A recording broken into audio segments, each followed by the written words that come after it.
welcome to our first story time session. This book is called Little Wise Wolf by Gijs van de Hammen, who is an author from Netherlands. So have a look on Google once you finish listening and see if you can tell me what continent the Netherlands is in. And you can put a little comment. The Little Wise Wolf.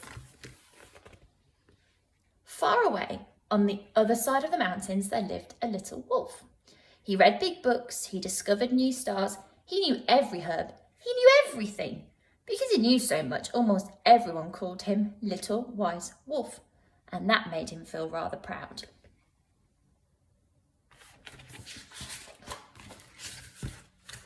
The animals who lived nearby often went to see him with difficult questions.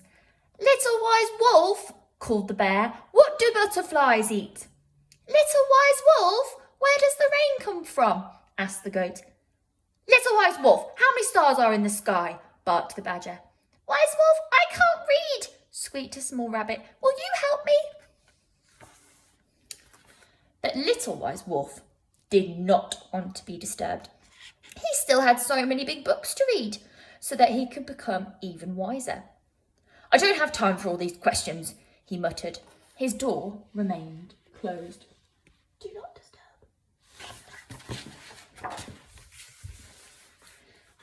One day he heard a tapping at his window.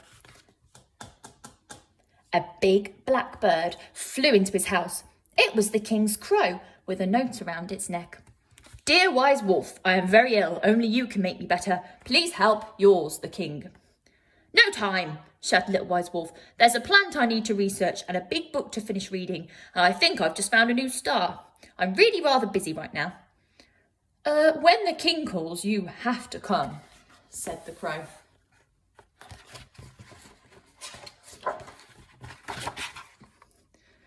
Little Wise Wolf thought long and hard, as he liked to do. Then he packed everything he needed. The next morning he set off. "Little Wise Wolf," said the mouse, "where are you going?"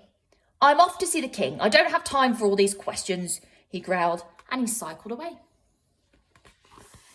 "I've heard that the king is ill," said the badger, "and only the wolf can make him better." Said the bear, "but it's such a long way to the castle. Do you think he needs our help?"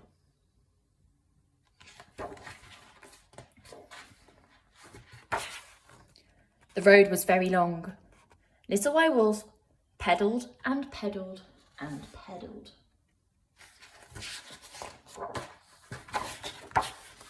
The road went up and the road went down. Little Wise Wolf walked and walked and walked.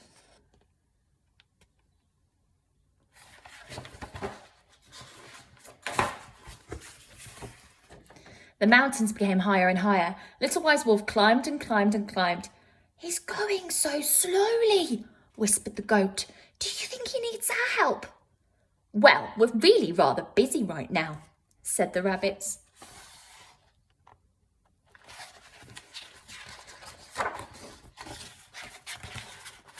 Around midday it started to rain. Big raindrops fell from the sky. "That little wolf is getting soaked," said the frog. "Do you think he needs our help?" Oh, look at that big rain cloud. Evening fell and it grew dark. Little Wise Wolf was tired of walking. "I'm cold, my stomach's rumbling, my feet hurt and I'm lost. Maybe I'm not as wise as everyone says. I think someone else will have to make the king better." Then, in the distance, he saw a light.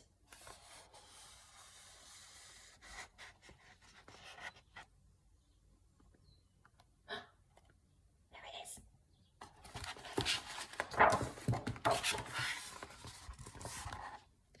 And there, deep in the forest, Little Wise Wolf found a tent with a campfire and a pan of soup. He had no idea where they came from, but he had a lovely night's sleep. "Wake up, Little Wise Wolf," shouted the bear the next morning. "You have to go and see the king." Little Wise Wolf was very surprised. Did you all come here to help me?" he asked. "Of course we did," cried the animals.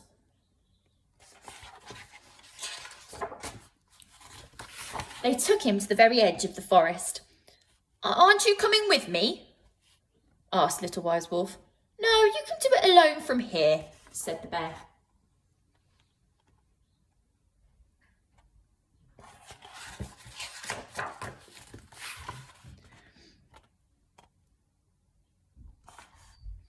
But the city was big. Little Wise Wolf was soon completely lost again. Can anyone tell me how to get to the castle? He asked quietly. A friendly cat showed him the way.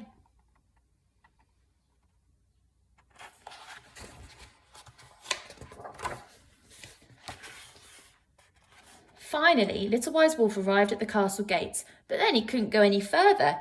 I don't think I can do it. Someone else will have to make the king better, he said once again, but the crow pushed him inside. Go on, the king is waiting for you.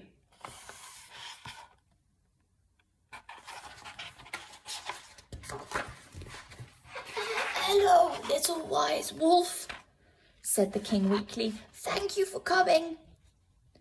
I'm not as wise as everyone says, stuttered the little wolf. But the king wouldn't listen. Make me better right away, he said. I don't have time to be ill. So Little Wise Wolf made some medicine from a herb that only he knew, because it was in a book that only he had read. The king swallowed a spoonful, and before long he was back on his feet again.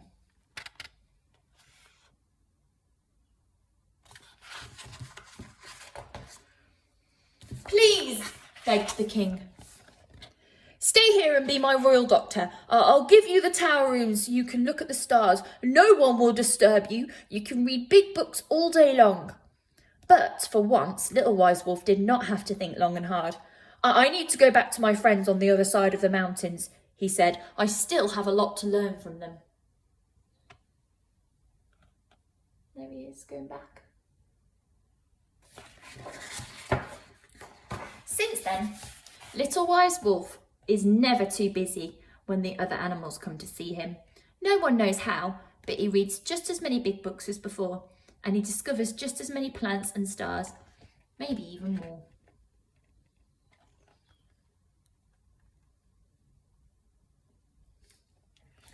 The end.